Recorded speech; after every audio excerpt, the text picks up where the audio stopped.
I started reading the section about homosexuality. And I was like, oh dear, oh dear, oh dear. And then I thought, oh my goodness, they're going to come home and see me reading it and they're going to know. Now I'm, 15 years old, 14 years old. I was so nervous that they would discover that I was researching, that I was reading for personal gain, that I was trying to figure something out. So I immediately turned to the section on menopause because I think, well, then they'll just think I'm reading for curiosity because there's no way I'm going through menopause.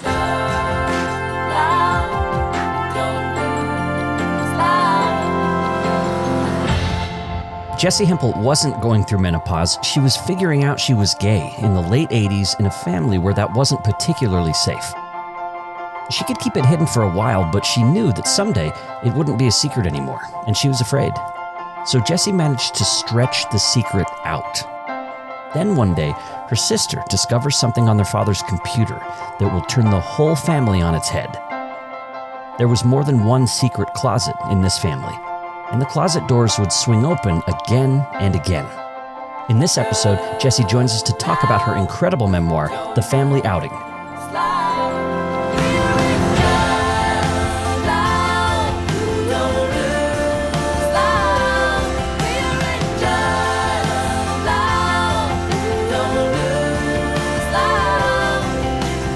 I'm journalist Blair Hodges, and this is Relationscapes.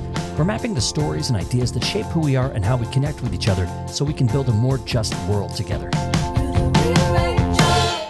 Jessi Hempel, welcome to Relationscapes. Well, thank you so much for having me, Blair. I love what you're doing with this show. I'm excited to talk to you about this book, The Family Outing. And you're a professional writer. You didn't just write a book because of your amazing experiences. You also have technical skills with this. And so people might not think twice about the fact that you've published a book, but I do think this particular book is sort of surprising if we look at your other professional stuff. Like your career focuses on tech reporting, and this is a really personal memoir. So talk about what it was like to kind of transition to a different mode of writing to get this book done. You're very correct, Blair. For the first 25 years of my life as a writer, and that's a lot of years, by the way, I had been writing for a long time, I thought that if I ever wrote a book, it would be about technology. Artificial intelligence or the rise of social networks or any of the myriad things I geeked out on related to business and tech.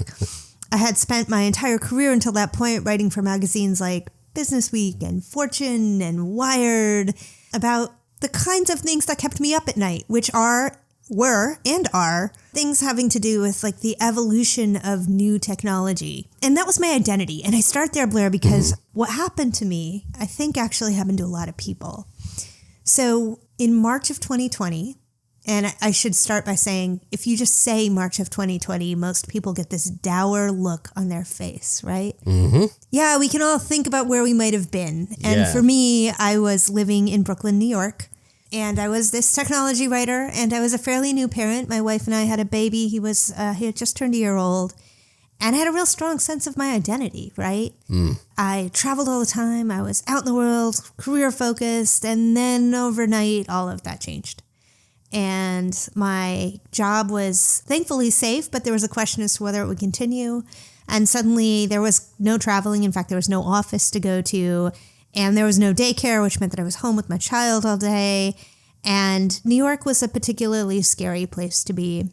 And my wife and I finally got to a point where we said, well, we got to get out of here, and bear with me because this does have to do with the book. I know, Blair, right here that you're like, this is not the question that I asked.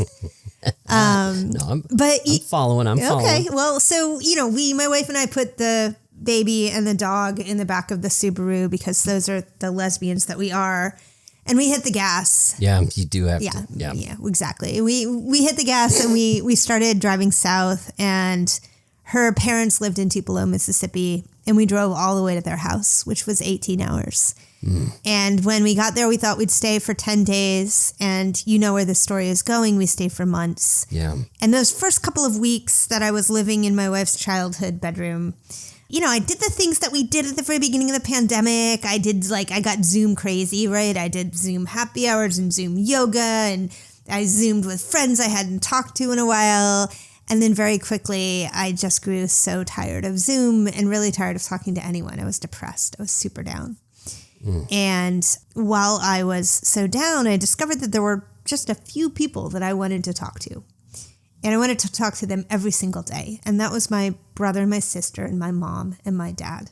And I thought that was pretty wild because if you had known us in our youth, you would have voted us the family least likely to keep in touch with each other. We were just a hot mess, right? But here we were in the middle of this global emergency, and these were the people that I was reaching for, and we were quarantining in 5 different houses in 4 different states, and we were texting and in touch with each other every day. So all that was going on, Blair.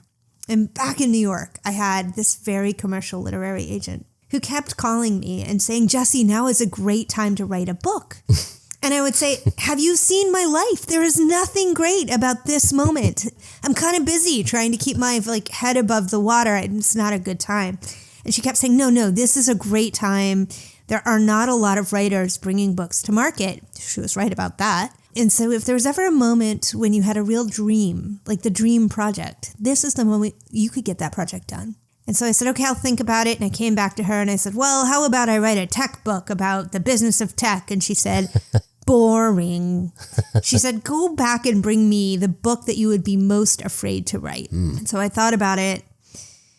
Then I came back to her and I said, well, what if I interviewed everybody in my family and wrote the story of how we all came out? Because here's the thing. I think the reason why we like each other so much right now and why we depend on each other so much emotionally and why we are close is because things were so hard and broken and we all did this internal work of coming out.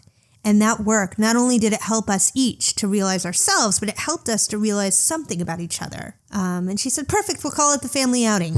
And literally from there, I was writing the book. And it was in the course of starting those interviews that you started to wrap your head around the story of your family, because the easy story to tell, which you say in the introduction, is we had this family, there was all this dysfunction, and then we all came out of the closet and now we're all okay. And that's an interesting story in and of itself, but you weren't entirely satisfied with it. Why wasn't it satisfying when you kind of thought about framing your book and the story you wanted to tell? I love that sort of overview of it because that is how I kind of have been telling it my whole life. And it was a great cocktail party. I mean, great cocktail party story. Yeah. Just be like, hey, I've got the gayest family. My family can out-gay your family. Listen to how gay we are. We all came out of the closet.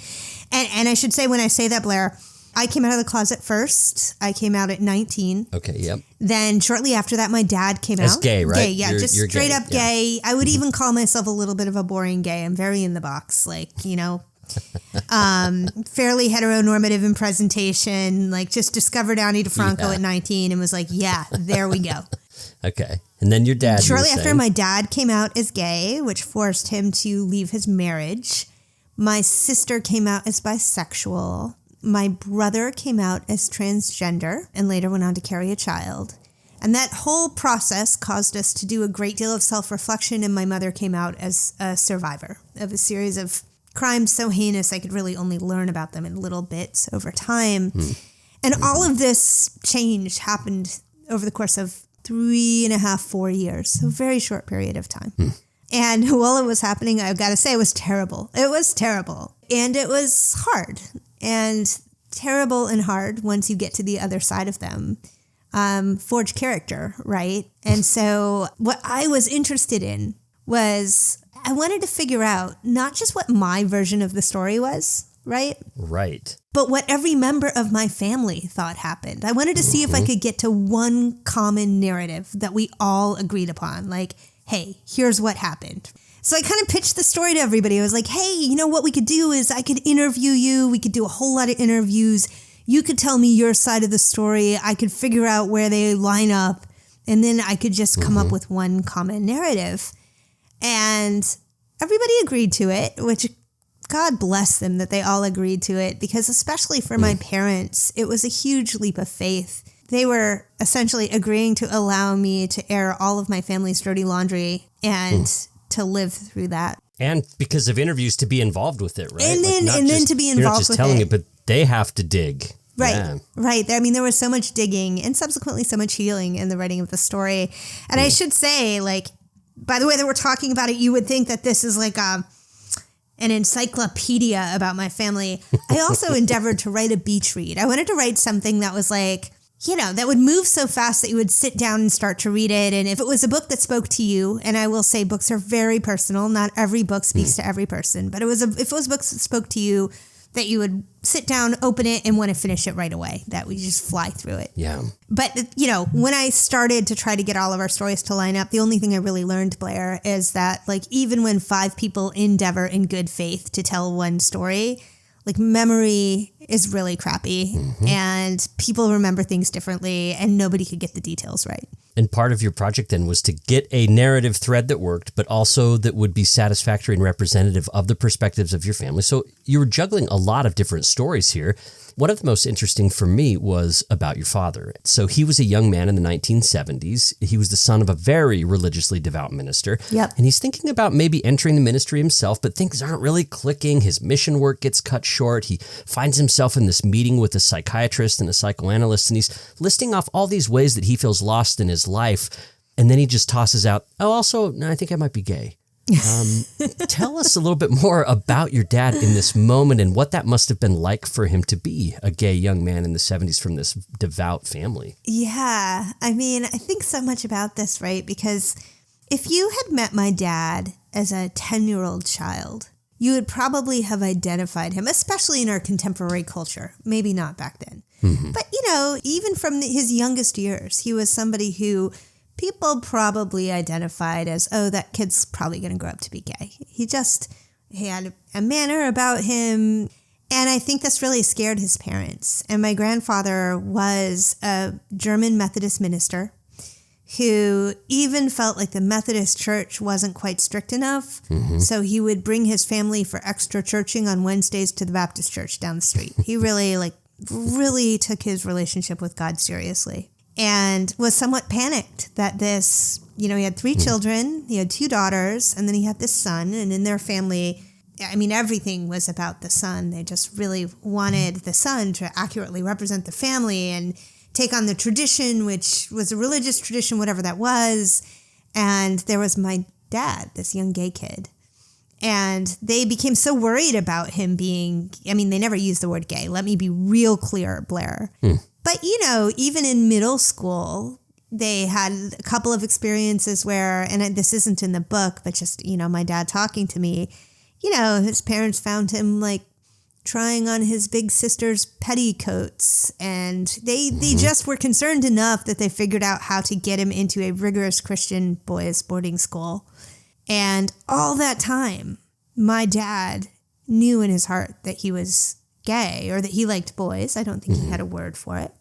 Yeah, I think that's a really important point, too, is that it wouldn't have been thought of in terms of an identity, but rather sinful inclinations or temptations that he was supposed to fight. Right. So it wouldn't have been, oh, no, my son's gay. It's, oh, no, he's going to struggle with these temptations. How are we going to Christianize them out of him? How are we going to fix that pathology? Yeah. One of those solutions then was to get married, for example. This will fix it. So yeah. it was super interesting, right? My father didn't really know what he wanted to do with his life. He was a very bright guy. He graduated top of his class at his Christian boarding school. He went off to Middlebury College and he got a scholarship. His family had no money. He finished Middlebury College a semester early and he had no career path, no idea what he wanted to do. It was kind of as bright as he was intellectually, was kind of a dud socially, couldn't figure out dating, couldn't figure out anything. And so his parents really kind of pushed him into the mission, and that seemed like a thing to do.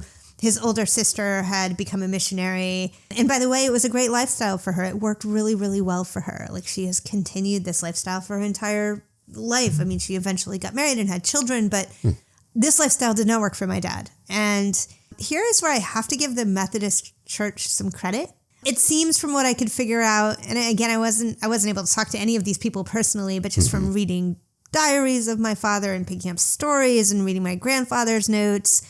My grandfather pushed the Methodist ministry to invite my father into the mission. I think that they knew he didn't want to be a missionary, and they knew that he was a really lost kid and that he needed some guidance. And so they finally said to him, look, we're just going to let you out of this commitment, and we're also going to pay for counseling for you. So go get yourself settled somewhere, and we, the church, are then going to pick up therapy for you. Wow. And that's really cool. The other side of that was that then when my father finally got himself settled somewhere, he went off to live with his sister for a couple months. He got a Christian therapist who listened to him and assured him when he mentioned that, well, maybe he could be possibly, I mean, there's a potential that he could be gay. Mumbled the word, didn't even say it loudly. Yeah. They said, oh, no. A lot of young adolescent men feel this way during like one stage of growth and adolescence, and you just got to get married. Just get married. That'll take care of it. And so then he does. He meets your mom, and your mother, you found out in the course of writing the book and throughout your life, your mom had experienced some trauma around the time that she met your dad. So she was going through some things. So your dad's sort of trying to find his way, deciding to get married and this and that. And your mom was trying to figure out her future family life at this time too. She was working at this department store, and she had a coworker there that she kind of had a crush on, who was actually revealed to be a friend and maybe even an accomplice of a serial killer in Michigan. This came out I didn't expect this in the family outing. Talk about that for a sec. So in the late 60s in Ypsilanti, Michigan, there was a man who preyed upon women in my mom's community. And it was still the early, the 60s was before the heyday of serial killers in our culture, when that was still sort of a new idea. But women started disappearing probably when my mom was in about 9th or 10th grade. And, they would be women that my mom knew. It would be like the assistant art teacher at the high school or the church deacon's secretary. And they would be people that were about my mom's age and that looked a lot like my mom. And the town became increasingly fearful about this as these disappearances and subsequent murders happened at a cadence of like once a year and then once every 6 months, and then moved into a cadence of happening quite frequently. And all of the men in town became volunteer sort of neighborhood watch folks, including my grandfather. And all the young girls were put on curfews. And this was just the backdrop against which my mom attempted to live her adolescence. And I think it's probably true when anybody experiences something as persistently scary as that, you become immune to the fear and you just have to live your life. And my mom did that. And she worked at a department store downtown, and she developed a crush on a guy.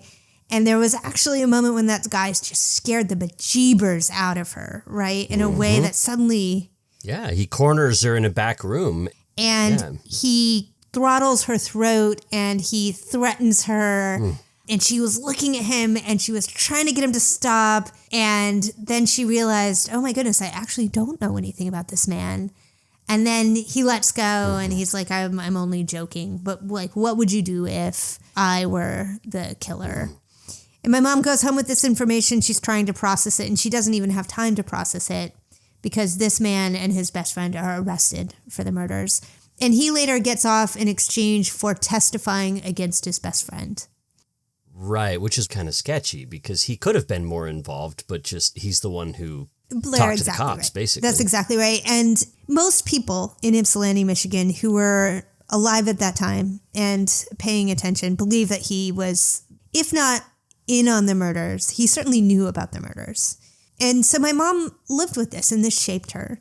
And her parents loved her very much. But in our popular culture in, the late 60s and early 70s, I think what love looked like in white middle-class American families was, hey, we're not going to talk about this. We're just going to try to put this behind us. We're going to focus on something else. And so my grandparents encouraged my mom, hey, just let's not talk about this. And so the guy was arrested. He was taken away. There was never any further discussion about it. My mom continues to work at this department store. Her life goes back to some semblance of something like normal, whatever normal is. And a year later, maybe a year and a half later, she meets this effeminate son of a minister who wants to get married right away. And he's safe and lovely. And it's no surprise to me that they found each other in that moment. And so they do. They get married, and they have 3 kids, you and 2 younger siblings. So it seems like your classic American family at this point. You've got 2 church-going parents. You got dad as the breadwinner. Mom's the primary caregiver to the kids. And in fact, dad's actually sometimes a bit too distant because of his work obligations. Yeah. And that's when their relationship actually starts to fray. They're trying so hard, right? And they're trying to check off the list of things that you check off in order to qualify for the Olin Mills picture in the 80s that would go on the Christmas card. And and they're doing a great job at it on the surface. And here I think it's important to remember that at the beginning, my parents really were in love. And I think that when one tells these kinds of stories and the end of these stories is that a marriage dissolves, we forget that before there was bad, there was a lot of history in the good that is like worth considering. It wasn't like my parents like lied to themselves in any overt way when they fell for each other. They actually did fall for each other in a moment. Yeah. But, as life went on, my father, it becomes harder and harder for him to bury this truth about himself. And so he just becomes more and more distant. He just checks out. And my mother then is in a marriage that on the surface looks like everybody else, and she thinks she should feel happy. But truthfully, she's so lonely because she's trying to raise these 3 children kind of all on her own. And then her own flashbacks and memories start to come up.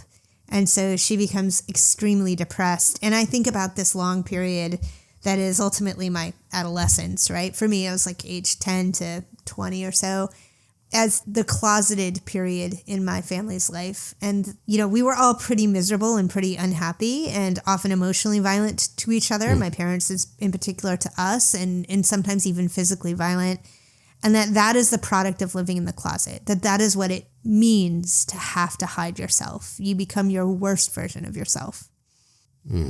Seeing you grow up in the book, I loved this. I loved reading about little Jessi. You start getting called Jessica in the 3rd grade. This Jessica seems so precocious and that she really needs to be seen in some ways. But also she says she couldn't be seen. Here's something that you write. You said, "When I was a child, I believed there were things I couldn't reveal about myself, things that made me despicable, unlovable." So on the one hand, you wanted to connect, you wanted to be seen. And on the other hand, you had what you felt like was this dark secret about yourself. Talk about what that was like for you.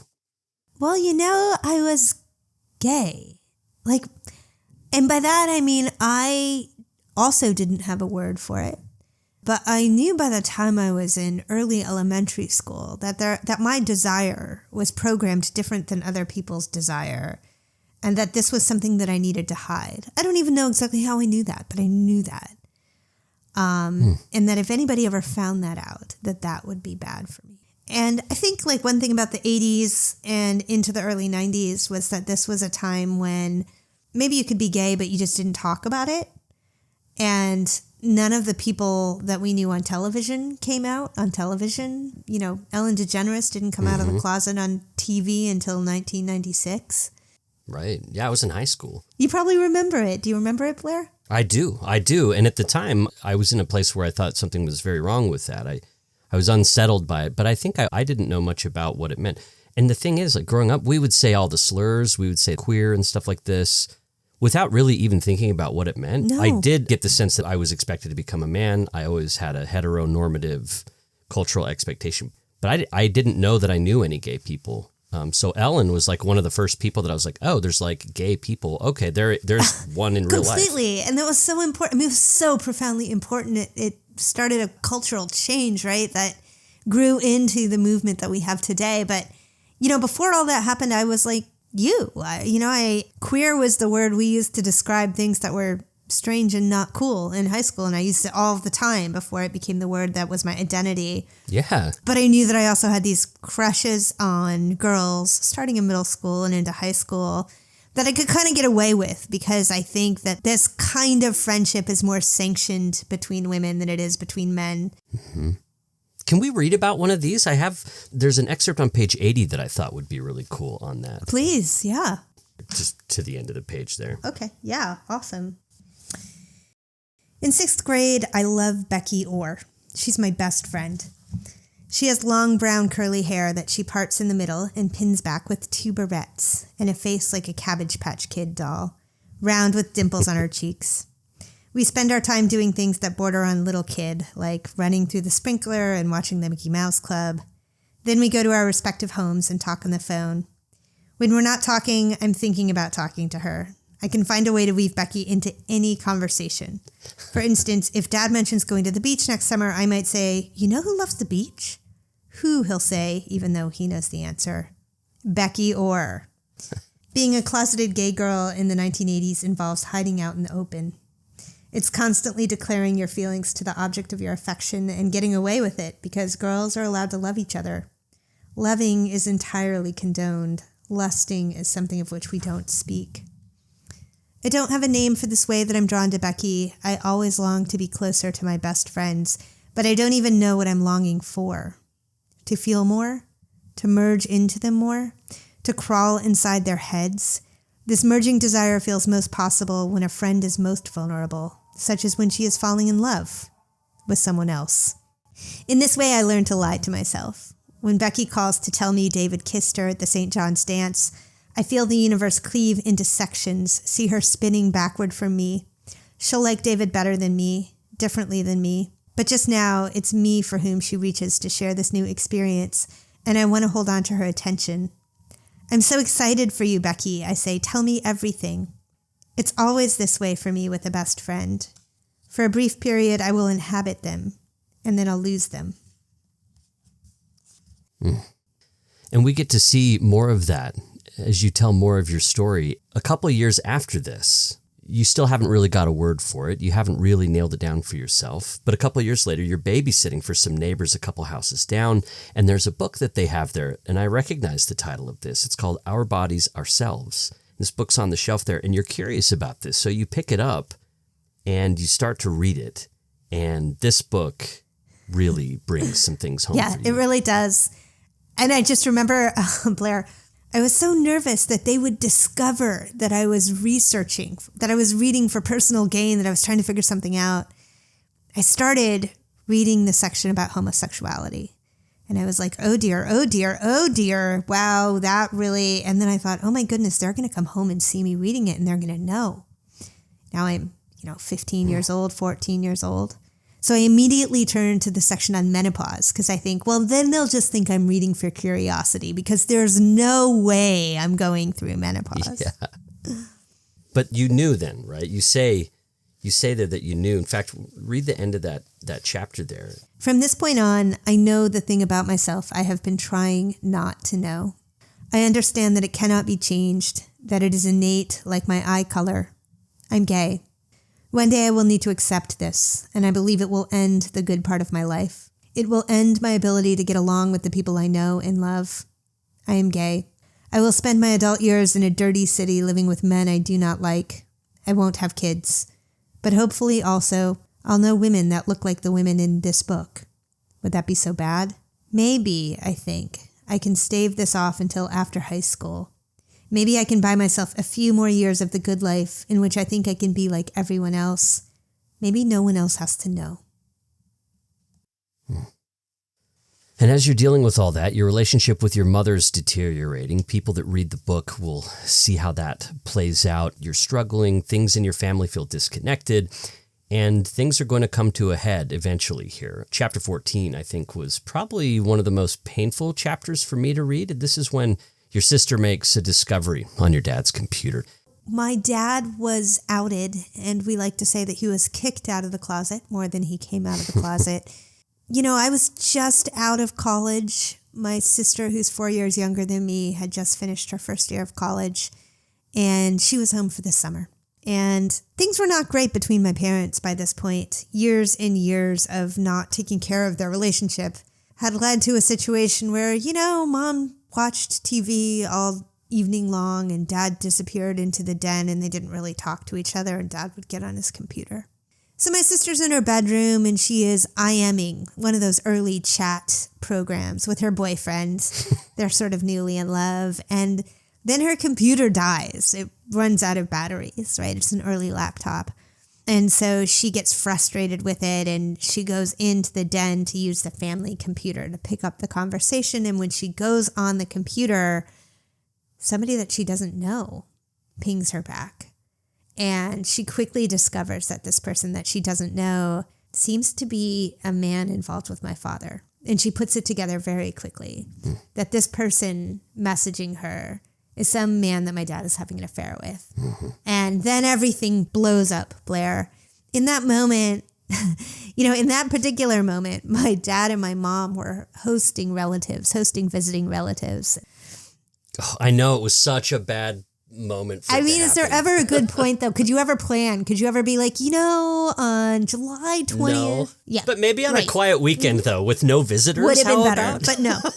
Like, No, they were just waiting for my aunt and uncle to arrive. They were driving home from, I think, shopping for furniture, and my sister calls my dad. We had one of those early car phones. It was sort of a beat before cell phone, and they were like these big bricks that would be in the like, and you didn't really want to use them because it was super expensive, but for emergencies, right? Yes. So, my sister calls and wants to talk to my dad. My mom picks up, and my sister basically intimates to my mom. She says, tell dad that so-and-so says hi. And in that moment, my dad knows exactly what has happened. And he panics, and he just thinks, I can undo this. I can fix this. I can fix this. So he races home. He tries to get time with my sister, but my sister is like not having it. And she leaves. She goes to her boyfriend's house, and he lives in Vermont. She basically says, you tell mom or I will. And so my dad has to tell my mom, hey, I've been doing these, his understanding of what's happening at this point too is really important, because I think it is like the process of coming out of the closet it's not a light switch that you flip on and off. It's a gradual awakening or awareness. And so his thought at this point is that he has been afflicted by something, rather like you might be afflicted by some form of cancer that's surely curable if you get the right treatments. And so his first sort of revelation to my mom is like, I've been afflicted by these unhealthy desires, and I've acted upon them and broken the covenant of our marriage, and I'm going to fix this, and we can fix this. And I'm so sorry that I'm sick. Luckily for everybody involved, that's not where his emotional work ended, but that's where it started. And mom wanted to hang in there for a minute. Like, they really thought they could figure this out. She became invested in making this work, and it sort of starts getting drawn out. And you're seeing your parents try to make what is appearing increasingly to be a sham. They're trying so hard to make it work. Yes. And your dad is experiencing what you call the rainbow phase. So he's kind of finally started to embrace his gay self, but he's also trying to not be gay. He's also trying to maintain this like mixed orientation marriage at the same time, which is so strange. I mean, imagine it though, because, he loves my mom and he loves his family we have created. He also has a pretty intact relationship with his religion and with God at this point. And stepping outside of the framework of those things is completely unknown to him. This is also the summer of his 50th birthday. He turns 50 about 2 weeks after all of this happens. So imagine if you live the first 50 years of your life with one identity, and then you are called to ask to rethink it. It seems impossible. You think you know who you are. How could you also be this other person? Do you think there was some excitement in it too? Like the rainbow phase part of it? Like he kind of Oh my gosh, embraced because all coming out is great. Okay, Blair, let me tell you, coming out involves coming into a community of people who have been waiting for you, many of whom have also experienced rejection and hurt and hardship from their families of origin. And when you finally get brave enough to figure out how to bring a dish of macaroni to the potluck at the LGBT center, what you discover is a whole lot of people who are like, I want to be your friend. You want to go to the theater with me? You want to join my biking club? He joined a church for a little while that was composed of people who had left their churches because they couldn't be a part of it. He walked into opportunities for belonging. And I say that it's such an important distinction, Blair, because when you are the spouse being left in that situation, you don't walk into belonging. You have to rethink everything. You have to reconstitute your identity. And there's no flag waving for you.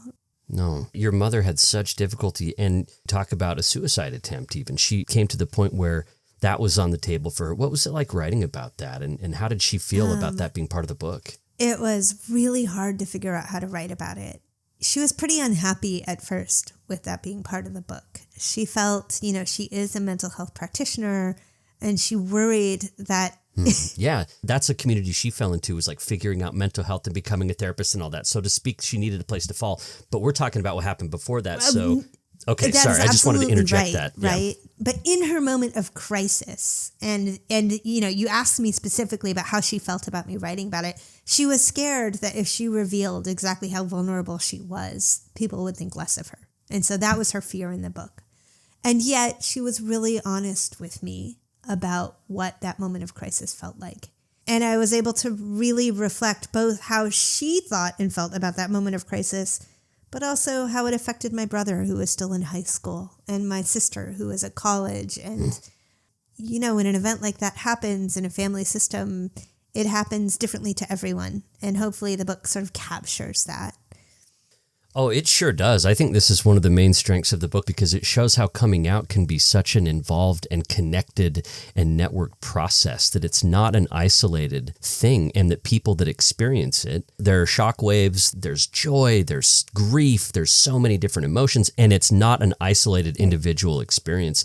It has repercussions for everybody around, and we certainly get to witness that with you and your siblings and your mom, and how it impacted your dad and how it impacted their religious faith and their connection to different religious communities, and how it connected your mom to communities of therapy and research and how to be in therapeutic relationship with others. So that's, I think, such a central strength of the family outing of your book, that we get to witness how that felt. With that in mind, let's take a sec to talk about your siblings. So Katya is the middle child, and then the youngest is Evan. Evan was assigned female at birth, and Katya comes out as bi. It was interesting, your reaction to that, because you had come out as gay, and when your sister came out as bi, you seemed sort of like, oh, okay. I think, maybe talk a little bit about the bi erasure that kind of happens, right? I think there's a little bit of bi people often talk about bi erasure, that they're sort of dismissed or that it's sort of looked sideways at, like, oh, okay, interesting, I'm so glad you brought that up. My wife identifies as bisexual, and people can be somewhat callous of that, being like, well, you and Jessi have been together for 12 years. I mean, can't you just why do we have to call you bisexual? Yeah, right. Right?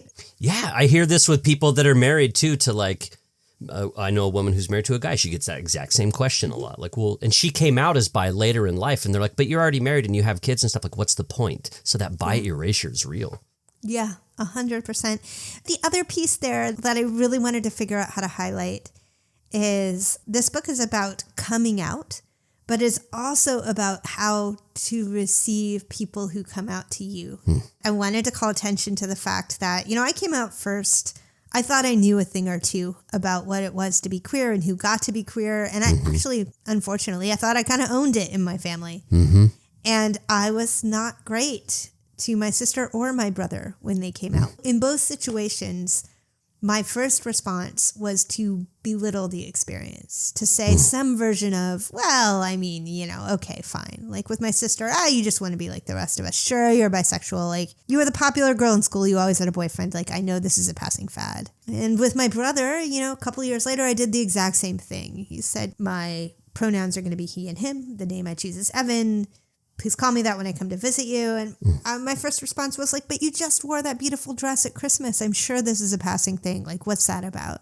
I think, having some compassion for myself and for anyone in that situation, what's true is that when the people that we love most, who are closest to us, family members in particular, but also good friends, reveal something about themselves that is so outside of what we think we know about them, it threatens our own identity.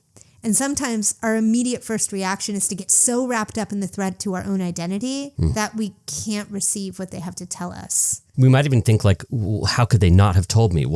There's also like a trust thing too, not honoring the reasons why people come out when they do. I also think this kind of cultural experience might lessen, right? The more acceptable it is, the more people are coming out. Some people don't even need to come out. They are growing up in a family or culture or system where like that's just a thing. And so, but as long as there are people coming out, the ways that they're received, especially by the people that love them the most, matters the most. And you're vulnerable in the way you talk about your own missteps and things that you wish you could have done differently. You straightforwardly tell us those reactions. Like when Evan comes out and says that he's trans, like you described it, you're kind of like, oh, okay. And coming to grips with that yourself and being able to talk about it.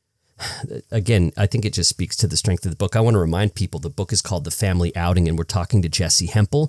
She's host of an award-winning podcast called Hello Monday, and also a senior editor at large at LinkedIn. Her writing focuses usually on work and meaning in the digital age, and you might have seen her on CNN, PBS, MSNBC, CNBC, talking about culture and business of technology.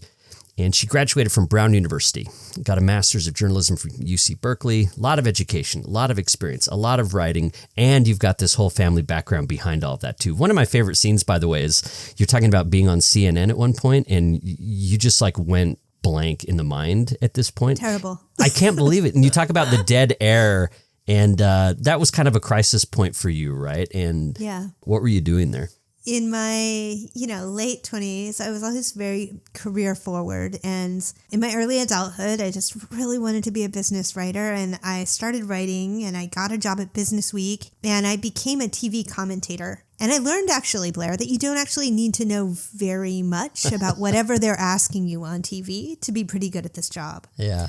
All you have to do for the most part is have mastered the art of the bridge. So whatever question you ask, no matter how hard it is or how little I know about it, what I can say is, Blair, it's so interesting you would ask that. But what people really want to know about is whatever I want to talk about. And then I start talking, and the TV viewers never even really put it together if I'm confident enough. And this was my trick for actually talking about a lot of things I really didn't know much about in my 20s on television. Yeah, I would always call it the pivot. The pivot. But also during this period, I really hadn't dealt with a lot of the trauma that had happened in my family. And what would happen is that just every once in a while it would catch up with me. And I had a name for this. I think the modern day version of it would be something like a panic attack, but I called it the emotional flu. Mm-hmm. And I would literally just check out for some period of time and be completely unable to manage. The way out of this, by the way, was therapy. A really great therapist that I saw weekly for 9 years, but we're before that here. And this happened to me once, this set of panic attacks that landed me in a place where I suddenly checked out, didn't show up for work for a day and didn't prepare for anything. Mm-hmm. And then I needed to go into CNN. I was booked on CNN. So I put my makeup on. I went into the studio. The car came and picked me up and brought me in, and they put me in the chair. And I kind of was like, I was so fragile, but I thought that the question they were going to ask me was, what do we do when we learn that the Olympics are wherever they were? I believed at the time that they were going to be in London. I was ready to talk about that. They had like one thing to say. And then it turned out that the Olympics were in Paris, and they asked me the question, what do you think? What does it mean for Paris that the Olympics are going to be there? And Blair, I said nothing.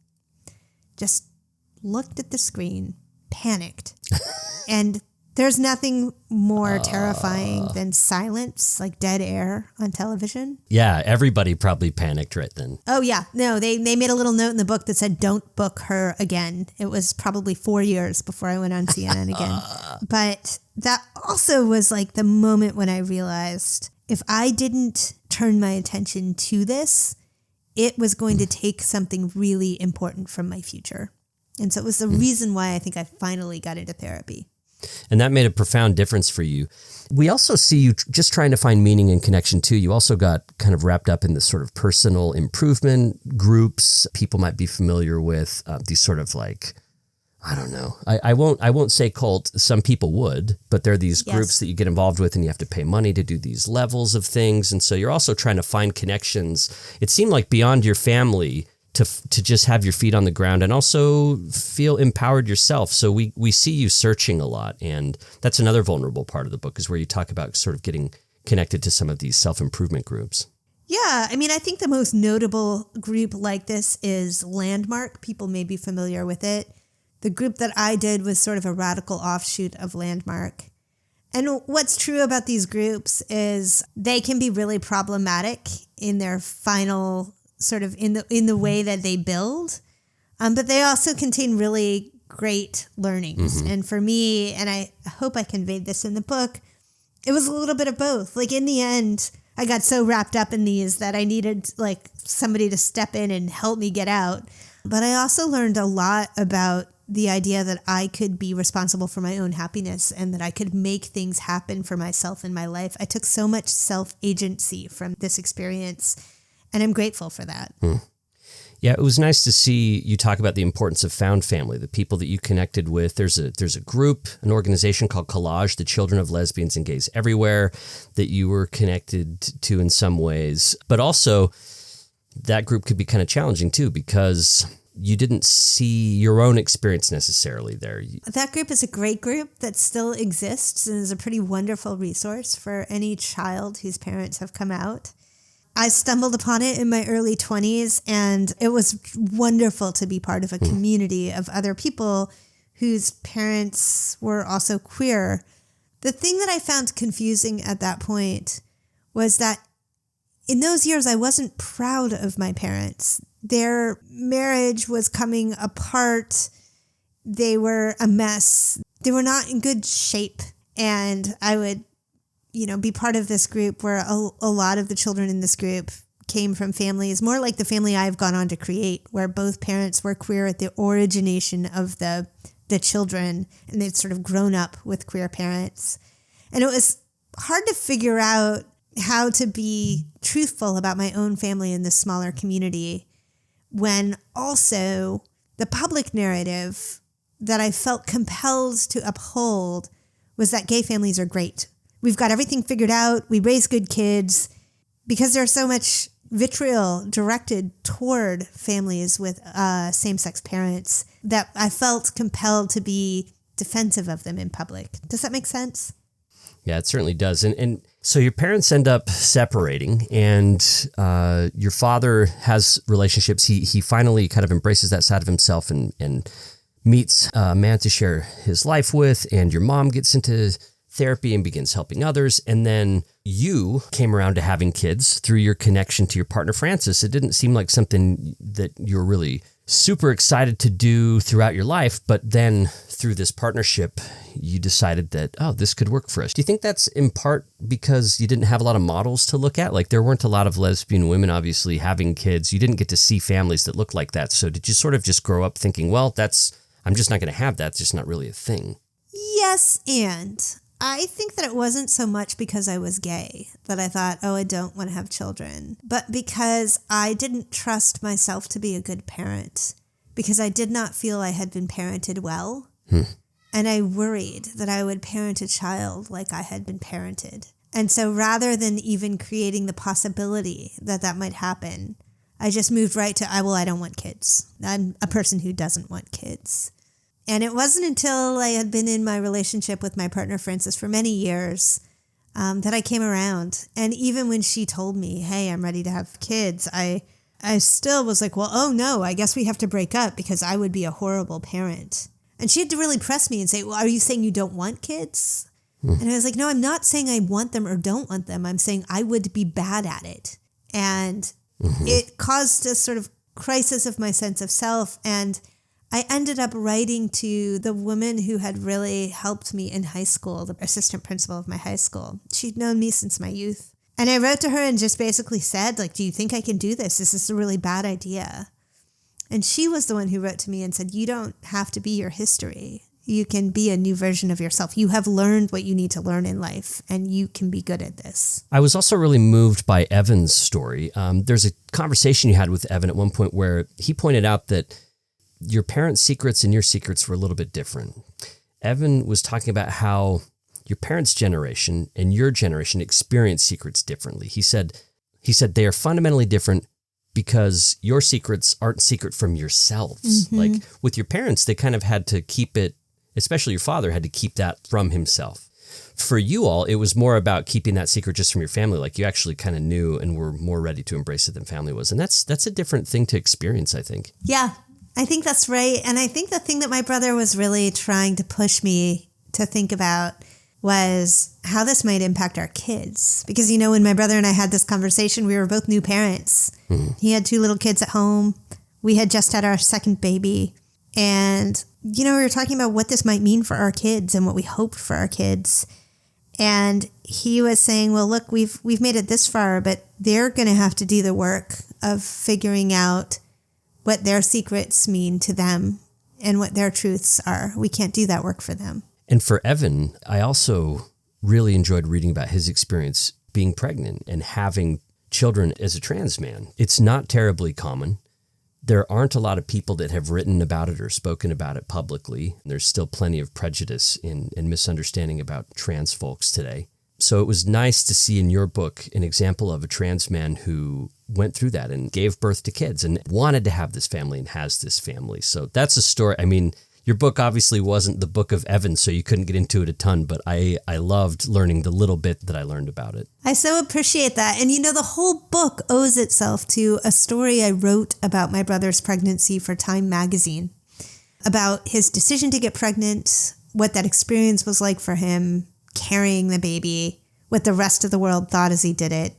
So if you're curious about it, also, if you Google my brother's name and the word time, I guarantee you it will be the first 5 things that pop up. Perfect. I'll put a link to the show notes too so people can check that out. And that'll fit well with some other episodes in the show as well. Awesome. All right. Well, that's Jessi Hempel. We're talking about the book, The Family Outing, a memoir. And wanted to conclude, Jessi, with regrets, challenges, and surprises. This is the part of the show where you get to talk about any of these things, or all 3, something you regret or that you would change about the book now that it's out, what you would say is maybe the most challenging thing about writing it, or something that was revealed to you, a surprise that you had in the course of the project. Oh, I love this question. And Blair, I feel very complete in this book. I feel like it was the best story that I could tell. The surprise and the challenge was in publishing. I thought once I sold the book, I had the good fortune of selling this book before I wrote it, and then I had to go write it. And I thought, well, the hard part will be writing it, and then it will go out into the world and I'll get to talk about it, and that will be great. And in fact, I loved every day of writing it. It was the biggest gift of my life. And then it published, and I found the process of publication very disorienting. And it's only now, about a year after publication, that I feel like I have my footing again and have a relationship with the book again. What do you think that vertigo came from? Like, what happened there? Well, the publishing industry is made up of people who dearly love books, and that is the best thing about it. But it's pretty broken. And so, even for me, my book came out from HarperCollins. It had an editor who loved it and was consistently the editor the whole way through. And it had a marketing team who were just spot on. But they had so many books to represent. And my book got a little sliver of attention, and then the attention meter moved on. And when it didn't become a bestseller in the first 7 days it was out, the resources to promote it immediately went down. Yeah. And it was hard not to take that personally because it was my family story that was selling or not selling. And I managed that, Blair, proactively in advance by doing 2 things. One is I decided before I began that I never wanted to know the sales numbers, because writing this book for me was not about sales numbers. And so I don't even have the login to the portal that would tell me how well it sold. If you asked me, I could guess, but like my guess and your guess would be about equivalent. I don't know. And that felt important. But then the most important thing that I told myself then, and that has proven out now, is getting to have conversations like this, like individual people who respond to the book because the book is helpful. That's the point. But it has taken me a year to pull back enough from the process to connect deeply to that. That's really hard. As you said, there's a lot of different pieces, not just the writing of it, but pitching it, selling it, going through the editing process, going through the promotional process. It's something that we don't talk about often. I don't really dig into this part of it a lot in the interviews, but I think it's a really important aspect of what it's like to be vulnerable the way that you were in writing this book and navigating the emotions that that's going to bring. Yeah. Yeah. Well, thank you, Blair. This was such a joy of an interview. I don't take it for granted when people really spend time with the work, and I just appreciate it. So thank you. Thank you. It was such an easy book to spend that time with, and I really strongly recommend it. I hope everybody checks this book out, The Family Outing by Jessi Hempel, and we check out your podcast as well, Hello Monday. I'm really glad you took the time to join us, Jessi. This has been really fun. Take good care, Blair. I look forward to talking again sometime.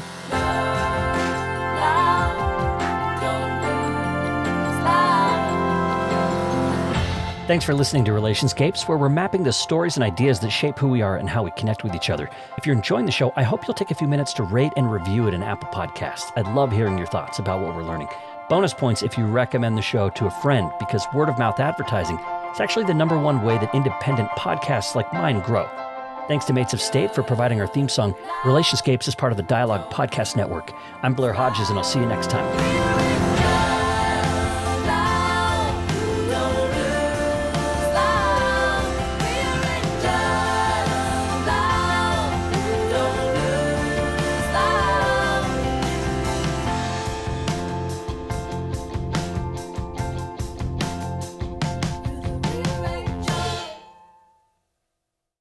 I'm Jessi Hempel, host of Hello Monday. In my 20s, I knew what I wanted from my career. But from where I am now, in the middle of my life, nothing feels as certain.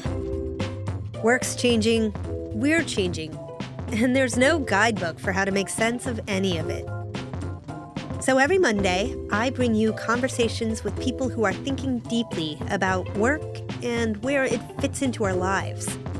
We talk about making career pivots, about purpose and how to discern it, about where happiness fits into the mix, and how to ask for more money. Come join us in the Hello Monday community. Let's figure out the future together.